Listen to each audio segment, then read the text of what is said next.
नमस्कार शेतकरी मित्रांनो, स्वागत आहे तुमचं आपल्या कृषी कन्या यूट्यूब चॅनलवर। बघा शेतकरी मित्रांनो, आजचे तूर बाजारभाव लाईव्ह व्हिडिओच्या माध्यमातून आपण बघणार आहोत।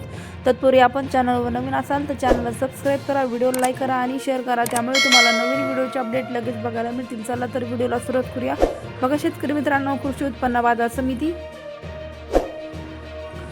अहिलानगर आवकाली आहे 120 क्विंटल, किमान दर 7,000 रुपये, कमाल दर 7,600 रुपये, सर्वसाधारण दर 7,300 रुपये। पुढील बाजार समिती चंद्रपूर आवकाली 210 क्विंटल, किमान दर 7,500 रुपये, कमाल दर 7,880 रुपये, सर्वसाधारण दर 7,810 रुपये। पुढील बाजार समिती राहोरी वांबोरी आवकाली 6 क्विंटल, किमान दर 7,100 रुपये, कमाल दर 7,601 रुपये, सर्वसाधारण दर 7,536 रुपये। पुढील बाजार समिती पैठण आवकाली 47 क्विंटल, किमान दर 7,500 रुपये, कमाल दर 7,666 रुपये, सर्वसाधारण दर 7,591 रुपये। पुढील बाजार समिती कारंजा आवकाली 3,000 क्विंटल, कमाल दर 8,205 रुपये।